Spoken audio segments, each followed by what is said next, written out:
Hey everyone, I'm excited to share with you this tabletop basting technique.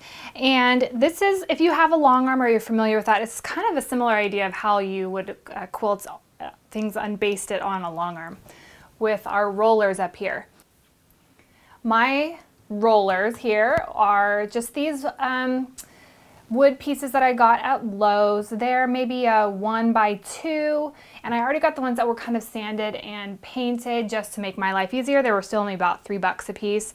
So you can make your own that way. You could also use pool noodles. You could use dowels. There's a lot of different options for that portion.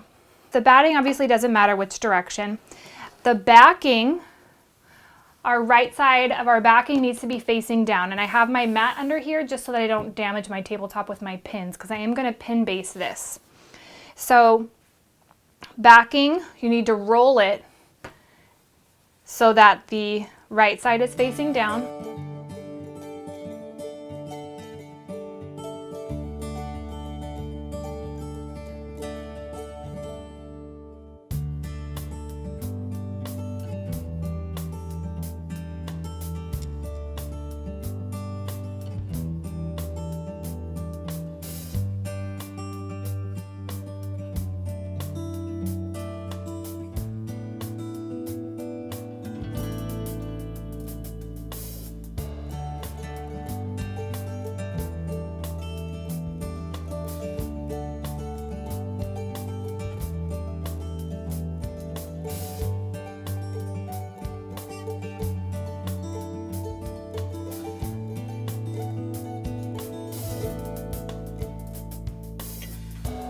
Then the batting, and then here, this is our top, and that's rolled inside out, right? So that the right side comes here.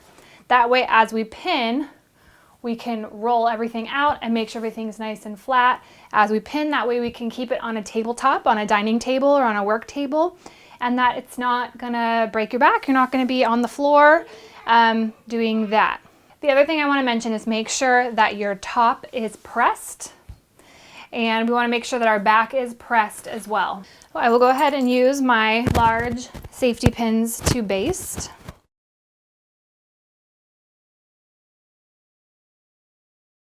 Push your safety pin down through all 3 layers and bring it back up and clip it. So this is why I want a mat underneath my table, especially if you're doing this on a nice dining table. Make sure you've got that surface protected. So go ahead and baste this part, and then when it's time for me to unroll it, I'll unroll it and show you kind of how that works. I really like this method, and now that I have my boards, I will probably use this method from now on just to get me up off the floor. So let's get this basted, and then I'll show you how to unroll for your next step. Gently pull the quilt forward.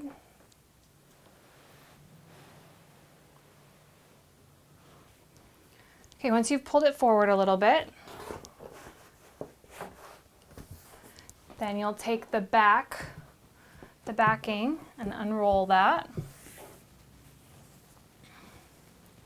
Then you'll unroll some batting. And by the way, if you were going to be spray basting, you could still spray baste with this method.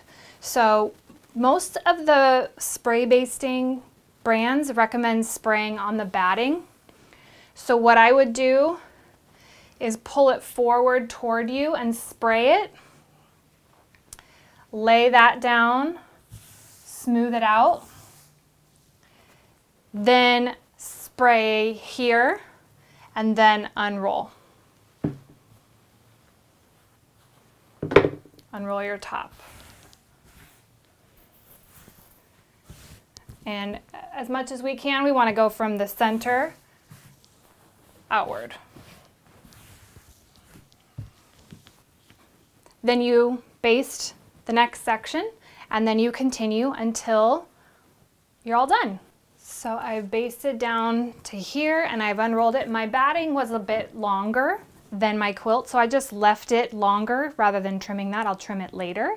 That way it had a little bit extra to grip onto it. That's not totally necessary, but it is probably helpful with this method to have a little more wiggle room than the 4 inches on either side. So that's all there is to it. I'm gonna finish basting this up, and then I'll unroll these and trim there, just so it's a little bit more manageable size.